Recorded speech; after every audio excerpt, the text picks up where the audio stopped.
Nós vamos falar sobre a destruição da meretriz, baseado em Apocalipse, capítulo 17, 15 a 18, e assim diz a palavra do nosso Deus. Falou-me ainda: as águas que viste, onde a meretriz está assentada, são povos, multidões, nações e línguas. Os 10 chifres que viste e a besta, esses odiarão a meretriz e a farão devastada e despojada, e lhe comerão as carnes e a consumirão no fogo. Porque em seu coração incutiu Deus, e realizem o seu pensamento, o executem a uma e deem à besta o reino que possuem, até que se cumpram as palavras de Deus. A mulher que viste é a grande cidade que domina sobre os reis da terra. Oremos. Senhor, obrigado pela tua palavra. Pedimos que o Senhor aplique em nosso coração. Fala conosco, Senhor, em nome de Jesus. Amém. Podeis assentar, meus irmãos? A destruição da meretriz. Queria que você prestasse bem atenção. Serei breve na exposição da palavra nesta noite. O nosso último estudo aqui em Apocalipse, baseado no capítulo 17, 14, nós falamos sobre a vitória de Cristo e da igreja. Bem sugestivo, não é? Temos a vitória de Cristo e da igreja, e hoje nós vamos estudar sobre a destruição da meretriz. Já vimos também sobre a destruição do anticristo, do falso profeta, que coincide também com a vitória de Cristo e da igreja. No nosso estudo sobre a vitória de Cristo, né, a vitória do Cordeiro e da igreja, nós vimos que é contra a tríade do mal, contra a meretriz, certo? A tríade do mal é o dragão, a besta e o falso profeta. E naquele estudo nós vimos também que a vitória do Cordeiro e da igreja tem como base o sangue de Cristo. Se o texto nos fala sobre o Cordeiro, é uma referência ao Cordeiro de Deus, que tira todo o pecado do mundo. A vitória de Cristo, então, se deu justamente quando ele morreu para pagar o meu e o seu pecado. Então, quando foi que Cristo venceu a Satanás? Quando ele pisou a cabeça de Satanás. Quando foi que ele pisou a cabeça de Satanás? Quando ele morreu na cruz e ressuscitou no terceiro dia. Ali se deu a vitória de Cristo. Irmãos, não vai haver um duelo de Cristo e Satanás. Tem gente que pensa assim: no último dia vai ter um duelo, vai ter sei lá, uma guerra entre o bem e o mal. Não, não vai existir isso. Por quê? Porque Cristo já venceu a Satanás. E Satanás não é páreo para Cristo, para duelar contra Cristo. O que vai haver no último dia é um sopro, apenas um sopro. O Senhor vai soprar e Satanás vai cair lá no fogo do inferno. Isso não é duelo. Isso é apenas a execução final da vitória de Jesus sobre Satanás. Então, o Senhor Jesus Cristo venceu a Satanás quando ele morreu e pagou os nossos pecados. Porque se Jesus não tivesse morrido, não existiria salvação para ninguém, Satanás teria vencido. Então, nós precisamos entender por esse prisma a vitória de Jesus. Você é vitorioso, você é abençoado, porque Jesus morreu no seu lugar. E quando Jesus morreu no seu lugar, o inimigo perdeu. O inimigo foi derrotado. E você foi vitorioso. Jesus foi vitorioso. E aí alguém poderia perguntar, mas por que isso? Será que é tão difícil morrer numa cruz? Não é só difícil, é dificílimo. É algo absolutamente fora de cogitação para qualquer um de nós. E mesmo que um de nós tivesse coragem de morrer numa cruz para salvar a vida de alguém, não seria válida aquela morte, porque nós somos pecadores. Somente quem é santo, quem é perfeito, como Jesus, é que poderia ou que teria feito a sua morte ali na cruz. Porque Deus só aceitaria o sacrifício de um santo, de um perfeito. Porque é para salvar pecadores como eu e como você. E, finalmente, nós vimos que a vitória de Cristo é a vitória da igreja.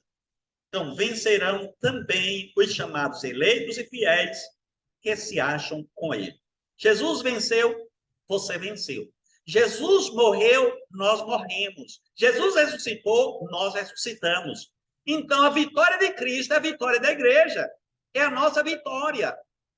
O grande problema é que muitas vezes nós não temos a visão de Deus, ou não olhamos pela ótica de Deus. A nossa cosmovisão é completamente diferente da cosmovisão de Deus. Deus olha tudo por um prisma espiritual, por um prisma a partir dele. Deus tem um conselho, Deus tem um mistério, Deus é soberano e ele faz tudo segundo o conselho da sua vontade. E muitas vezes nós não entendemos o seu conselho, os seus mistérios, a sua maneira de agir. E a maneira de Deus agir para nos salvar foi essa: ter aceito o sacrifício do seu filho para que nós fôssemos justificados, perdoados, lavados, remidos, transformados e aceitos por ele por meio do sangue de Jesus. Hoje vamos passar para o nosso estudo a destruição da meretriz. Para começar, o que foi que João viu? Qual foi o objeto da visão de João? Primeiro, João viu águas sobre as quais a meretriz está assentada. Então, imagine aí João tendo esta visão. Ele vê muitas águas. E sobre estas águas está assentada uma meretriz. É claro que isso não pode ser literal. Não tem como cogitar isso. Isso é uma figura, é uma maneira figurada para identificar essa meretriz. O grande problema é nós entendermos quem é esta meretriz. E aí, Apocalipse diz que é a Babilônia, ou então é Roma, ou então é o mundo, ou então é a falsa igreja.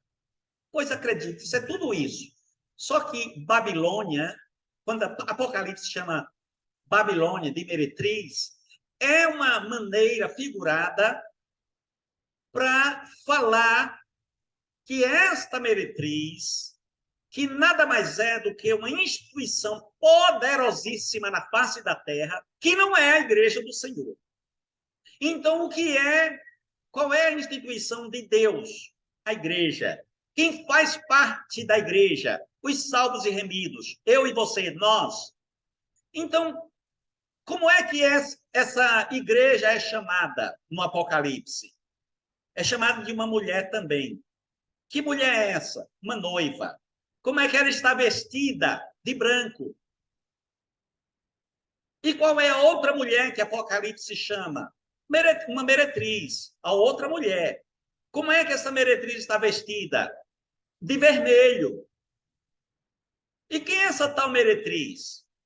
Bom, se a noiva vestida de branco é a igreja ou a noiva do Cordeiro, é a igreja de Cristo, nós temos que ver o outro lado. Quem é o outro lado? Quem é que não é a noiva? É a falsa igreja. Não tem para onde correr. É a falsa igreja. E quem é que faz parte da falsa igreja? Quem não faz parte da verdadeira igreja. Quem não está na noiva. E quem é que faz parte desta falsa igreja? Todos aqueles que não foram lavados e remidos pelo sangue do Cordeiro. E todos aqueles que receberam o número da besta. Recebem o número da besta quem não recebe o sinal de Deus na testa. Ou o nome de Deus, ou o nome do Cordeiro. Nós temos a marca de Deus. Os que pertencem à falsa igreja, ou à meretriz, ou à Babilônia, ou mundo, estes têm a marca da besta, estes seguem a besta, seguem a Satanás. E aí você pensa naquelas pessoas malignas, terríveis, mas que cometem crimes de alta periculosidade. Você diz assim, deve ser essas pessoas aí. Também. Mas todas as pessoas que não querem saber de Jesus também. Mesmo que seja uma pessoa boazinha, mesmo que seja uma pessoa que fazem caridade, que tem a sua religião, pessoas que cumprem com suas obrigações, bom pai, boa mãe, né? Bom pai de família, bom pagador e por aí vai. Mas não quer saber de Jesus. Faz parte da meretriz. Mesmo que não se imagine lá, mesmo que se não identifique com essa meretriz. João viu ainda 10 chifres e a besta. Quem são esses 10 chifres e a besta? São os reis da terra e o anticristo. Então, quem são esses reis da terra? Autoridades, poderes, líderes mundiais. Qualquer líder, meu irmão, minha irmã, qualquer líder político que persegue a igreja é um anticristo. É um tipo do anticristo.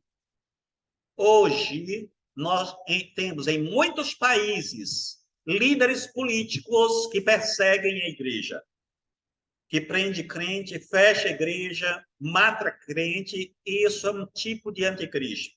Por isso que 1 João diz que existem muitos anticristos por aí. São os perseguidores da igreja. Então, são os 10 chifres. E a besta aqui é o anticristo. É a besta que emerge do mar. Este tal anticristo será exatamente, este tal anticristo será a encarnação de Satanás.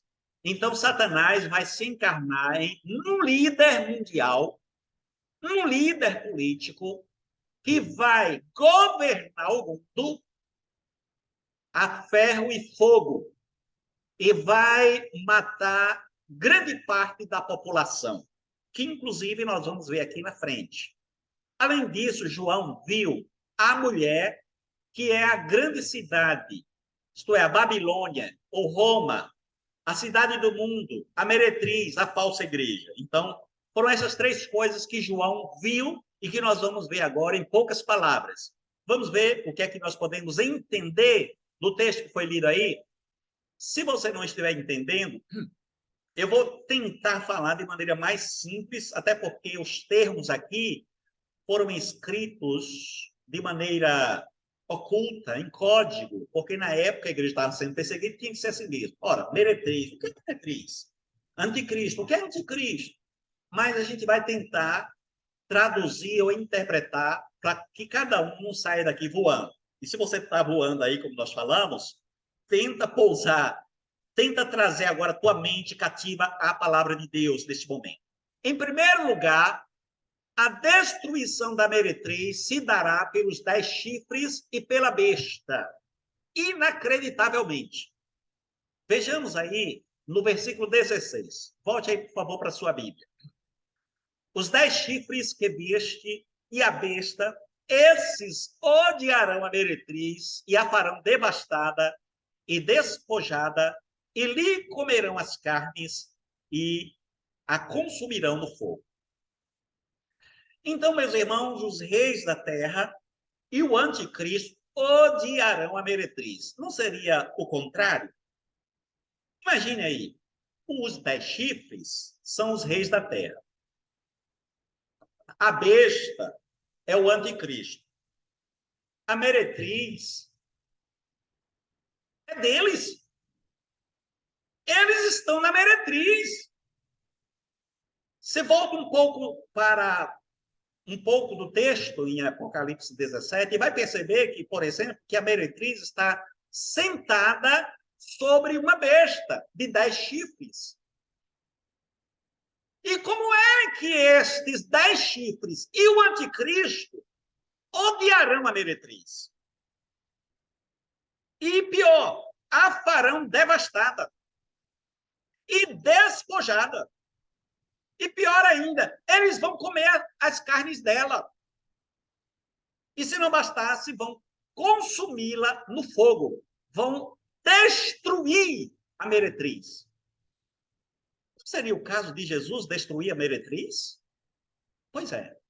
O reino deles está em confusão. O reino do diabo é um reino de confusão, de traição, de destruição, autodestruição, autofagia, comer a própria carne. Isso significa dizer que a meretriz foi julgada, condenada e destruída. Também significa dizer que o reino de Satanás está dividido e se autodestrói. O Senhor Jesus Cristo, inclusive, havia dito o seguinte: como pode Satanás expelir a Satanás? Se um reino estiver dividido contra si mesmo, tal reino não pode subsistir. Se uma casa estiver dividida contra si mesma, tal casa não poderá subsistir. Se, pois, Satanás se levantou contra si mesmo e está dividido, não pode subsistir, mas perece. O Senhor falou estas palavras num contexto, está lá em Marcos 3, 23 a 26, quando ele foi acusado, dizendo que estava expelindo demônios no poder de Beelzebul. E o Senhor, para se defender, disse: não estou, em hipótese alguma, expelindo demônios no poder do Beelzebul. Satanás, ele não estará dividido. Satanás não está dividido. Eu não faço parte do reino de Satanás. Mas essas palavras é como se fosse uma profecia, porque o reino de Satanás se dividirá, se autodestruirá. Deus vai fazer com que haja confusão entre eles para se autodestruírem. Vocês devem estar lembrados que uma certa vez, lá no Antigo Testamento, um exército começou a se destruir, se autodestruir, se matar, os soldados brigando entre si. Ao invés de brigar contra o inimigo, que era o povo de Deus, se destruiu, se autodestruiu. Pois é exatamente o que vai acontecer no reino de Satanás. Autodestruição, confusão e destruição. O reino do maligno é um reino de confusão e autodestruição. Os 10 chifres que viste são os reis deste mundo. A besta é o anticristo. Esses poderes, os 10 chifres e o anticristo, quem são os 10 chifres? Os poderosos do mundo, os reis, as autoridades políticas. E o anticristo é justamente a besta, a encarnação de Satanás. Eles vão se unir e vão odiar a meretriz. E quem é a meretriz? A Babilônia, o mundo, os perdidos. No versículo 15 diz assim: falou-me ainda, as águas que viste, onde a meretriz está assentada, são povos, multidões, nações, línguas. Então, João tem uma visão de que uma meretriz está sobre águas, e estas muitas águas do Apocalipse significa povos, nações. Então, ele vê o mundo perdido, ele vê as multidões servindo a meretriz. Ora, o que é que nós estamos fazendo aqui reunidos? Servindo a Cristo, adorando a Cristo. Nós somos a própria noiva de Cristo, somos a igreja do Senhor, louvando e glorificando o nosso Salvador. Já os povos, as multidões, estão louvando, servindo a Satanás, servindo ao anticristo. Só que do jeito deles, curtindo, fazendo e acontecendo, indo e vindo, subindo e descendo, perdidos por aí. O que é que as pessoas andam fazendo? Indo e vindo. Elas estão perdidas. Pensa em uma pessoa perdida. Não sabe para onde está indo. Não sabe de onde está vindo, nem para onde vai. São as pessoas que não têm Jesus. Eles não sabem o que fazem, estão perdidos. Já nós estamos servindo o Senhor. E, claro, cabeça deles é o maligno. Como disse João, sabemos que somos de Deus e que o mundo inteiro jaz no maligno. Vamos dar aqui alguns exemplos de líderes políticos que existiram no mundo e que cometeram atrocidades. Eles cometeram muitos genocídios. Por exemplo, Stalin, Joseph Stalin, ele foi um ditador genocida, governou a antiga União Soviética por 30 anos. Nesse tempo, comandou genocídios, perseguições políticas e vários tipos de atrocidade. Então, ele mesmo, usado pelo diabo, matou centenas e milhares dos seus patriotas. Eu não estou falando aqui nem dos cristãos, porque na União Soviética Antiga, muitos cristãos foram executados. Ele simplesmente matou. É ou não é exatamente como o Apocalipse está falando aqui? Os 10 chifres odeiam a meretriz e destrói a meretriz. Nada mais é do que um líder que comete genocídio. Mao Tse-tung, um ditador genocida comunista chinês, foi responsável por cerca de 70 milhões de mortes, através da fome, assassinato, a todos aqueles que se opunham ao seu regime. Os direitristas, né? Porque os comunistas são esquerdistas, e aí este Mao Tse-tung, que foi o ditador da China no século passado, ele foi responsável pela morte de 70 milhões de pessoas. E aí você pode incluir os cristãos que foram presos, foram para campo de concentração, e por aí vai. Pol Pot foi um ditador genocida do Camboja, responsável pela morte de 2 milhões de pessoas também no século XX, século passado.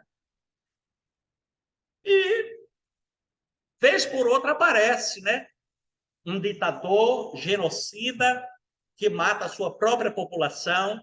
E a Bíblia diz que esse negócio vai acontecer no final dos tempos, que será um homem que vai governar o mundo, que será chamado de anticristo, e vai ser a nova ordem mundial, governo único, religião única. O falso profeta que vai surgir vai ajudar este ditador, que é o anticristo, obrigando as pessoas a ter uma religião só, como que pegando todas as religiões, jogando dentro de um balaio, e todo mundo vai ter que adorar o anticristo, obrigatoriamente, sob pena de morte, e vai haver um genocídio mundial, vai haver grande parte da população vai ser morta. Isso está em Apocalipse, viu? Isso está em Apocalipse. É por isso que nós temos que nos manter firmes nos caminhos do Senhor. É por isso que nós temos que nos apegar cada vez mais ao nosso Salvador. É por isso que nós temos que nos manter cada vez mais firmes na igreja, na noiva, a mulher vestida de branco. Porque tem gente que está indo para a meretriz, a mulher vestida de vermelho, como está lá em Apocalipse. E a mulher vestida de vermelho, que é a meretriz, nada mais é do que o mundo. Apostasia, prostituição, maldade, violência, idolatria, feitiçaria e distanciamento cada vez mais do Senhor Deus. Vamos continuar o nosso estudo. Segundo lugar, a destruição da meretriz, embora se dê pelos 10 chifres e pela besta, ela, a meretriz, domina os reis da terra, seus próprios assassinos. É uma confusão. Veja aí no versículo 18. A mulher que viste é a grande cidade que domina sobre os reis da terra. Então, a mulher que viste aí é a meretriz. E a Bíblia está dizendo que ela, esta meretriz, que nada mais é do que o próprio mundo, domina esses reis da terra, que inclusive se tornaram seus próprios assassinos. Esses 10 chifres e a besta assassinarão a mulher vestida de vermelho, isto é, a meretriz. Há duas grandes cidades no Apocalipse, meus irmãos. Falei isso no início e vou repetir aqui. A primeira cidade é aquela... É a cidade santa. A cidade santa você vai encontrar em Apocalipse. A Nova Jerusalém, que desce do céu, vinda de Deus. Você vai encontrar isso em Apocalipse 3:12. A segunda cidade que está lá no Apocalipse é a Babilônia. A primeira é a cidade santa, que é Jerusalém, não é isso? A segunda é Babilônia, a grande, Babilônia grande, isto é, a cidade do mundo, controlada por Satanás. Você vai encontrar vários textos, 11:8, 14:8, 16:19 e assim por diante. E a pergunta é, você está na Nova Jerusalém ou na Babilônia? A Nova Jerusalém, todos nós sabemos, é a igreja, é o povo de Deus. A Babilônia é o mundo, é a falsa igreja, é os seguidores do anticristo, de Satanás. A besta e os 10 chifres odiarão a meretriz e a farão devastada e despojada e lhe comerão as carnes e a consumirão no fogo. Se por um lado, presta atenção aqui, ó. Se por um lado a noiva, a mulher vestida de branco, é amada, amparada pelo noivo, por outro lado, a meretriz, a mulher vestida de vermelho, é odiada, desprezada e maltratada pelo anticristo. Numa escala mais ampla, a passagem se aplica às nações que buscam objetivos econômicos e políticos em detrimento dos outros. Ou seja, o mundo quer ficar cada vez mais rico. Por que é que existem guerras? Por causa da... Primeiro, por causa do ódio no coração. Segundo, por causa da avareza. Uma nação olha para outra nação e diz assim, isso aí é meu, eu quero isso. E aí começa uma guerra. É como duas pessoas que começam a brigar por dinheiro. Pois é exatamente isso que acontece. Questões econômicas, objetivos econômicos e políticos, mas em detrimento dos outros. Quando eles acumularem fortunas e riquezas, uma queda súbita causa o colapso dessas nações. O mesmo ocorre, por exemplo, com pessoas que são encontradas, aliás, pessoas que são encantadas pela prosperidade e seguem os modos do mundo. Prosperidade financeira não é pecado, desde que você não siga a maneira do mundo. O mundo quer ficar rico em detrimento do outro.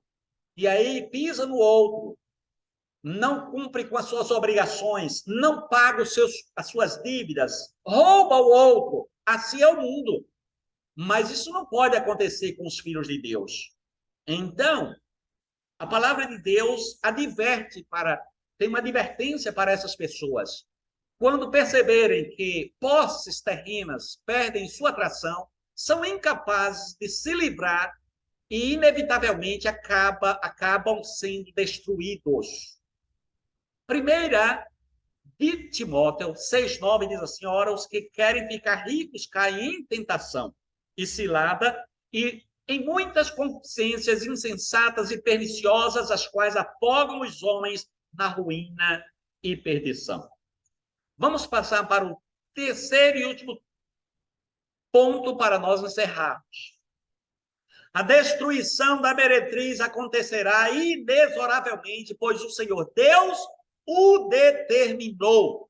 Acredite, quem vai destruir a meretriz não será o Senhor Deus. Embora depois de destruída, o Senhor Deus vai lançar no inferno. Mas quem vai destruir a meretriz vai ser os 10 chifres, que são os reis do mundo, e o anticristo. eles farão isso obrigados. Deus vai incutir isso neles. E eles vão fazer isso coagidos. Ou, como é que eu poderia dizer? Fazer isso a partir do que Deus colocar no coração deles. Talvez você diga assim, mas como assim o Senhor vai fazer isso? Está lá no versículo 17. Olha como diz. Porque em seu coração incutiu Deus que realizem o seu pensamento, pensamento de Deus. O executem a uma e deem à besta o reino que possuem, até que se cumpram as palavras de Deus. Então, veja só, isso significa que Deus está no controle. Em meio às aflições, os santos, né, nós, o povo de Deus, são certificados de que Deus está no controle até mesmo desse conflito aterrador. Todo o mal e engano que observamos ao nosso redor não devem nos convencer de que Deus não tem total controle de tudo. O que o texto, então, nos informa? Porque em seu coração incutiu Deus. Foi o próprio Deus que incutiu no coração desses reis ímpios, desses homens malignos, para que eles fizessem o quê? Para que eles realizem o pensamento de Deus. E qual é o pensamento de Deus? Destruir a meretriz. E executem a uma e deem à besta o reino que possuem, até que se cumpram as palavras de Deus. De fato, sem o conhecimento deles, ele, o Senhor Deus, trabalha na mente e no coração dos governantes terrenos e faz com que obedeçam às suas ordens. Nós servimos, meus irmãos, a um Deus soberano, santo e perfeito, e todas as coisas vão acontecer exatamente como ele determinou que vai acontecer. Ele os usa como instrumento em suas mãos, de modo que o ódio à prostituta é plano seu. O ódio à falsa igreja, aos descrentes, aos apóstatas, aos ímpios, aos homens e mulheres que não querem saber de Jesus, que não querem se arrepender, que não querem compromisso com a verdade, com a palavra de Deus. Eles serão objeto do ódio dos 10 chifres, que são os homens malignos deste mundo, e do falso profeta e do anticristo, e vão destruir a meretriz, ou seja, as pessoas. Não é à toa que tem surgido muitas ideias neste mundo de homens que se reúnem secretamente para implantar um governo mundial.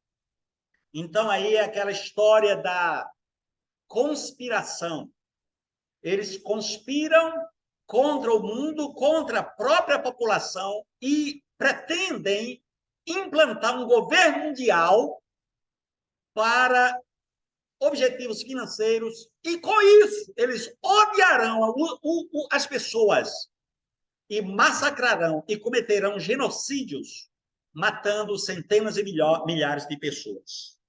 Então Deus tem 3 intenções: que os 10 chifres realizem o seu propósito, que os 10 chifres estejam de acordo entre si, e que os 10 chifres deem os seus reinos à besta, que é o anticristo, que é aquele que vai reinar, mas que, no final das contas, o Senhor Jesus Cristo só vai dar um sopro para que eles caiam no fogo do inferno, porque Jesus é Senhor dos senhores e Rei dos reis, Deus Todo-Poderoso. Concluindo, a destruição da meretriz será realizada pelos 10 chifres, a meretriz domina sobre os reis da terra, a destruição da meretriz acontecerá porque Deus assim o determinou. Senhor, obrigado pela tua palavra. Que o Senhor nos dê a graça para nos mantermos firmes na tua igreja, na mulher vestida de branco, aquela que foi lavada e remida, purificada, santificada. Nós fazemos parte da tua igreja, do teu povo, da aliança. Muito obrigado, Senhor. Não temos como agradecer, a não ser apenas dizer: te adoramos, te amamos e te reverenciamos. Nos livra, Senhor, de nos afastarmos dos teus caminhos. Nos livra da apostasia, nos livra da frieza espiritual, da negligência, da omissão, da infidelidade. Nos livra e nos ajuda a sermos fiéis, íntegros, comprometidos contigo, com a tua palavra, com o teu povo, com a tua igreja, Senhor. Muito obrigado por tudo. Tenha misericórdia de nós. Renova as nossas forças. Capacita-nos. E aviva o nosso coração, Senhor. Nos ajuda a andarmos contigo todos os dias da nossa vida.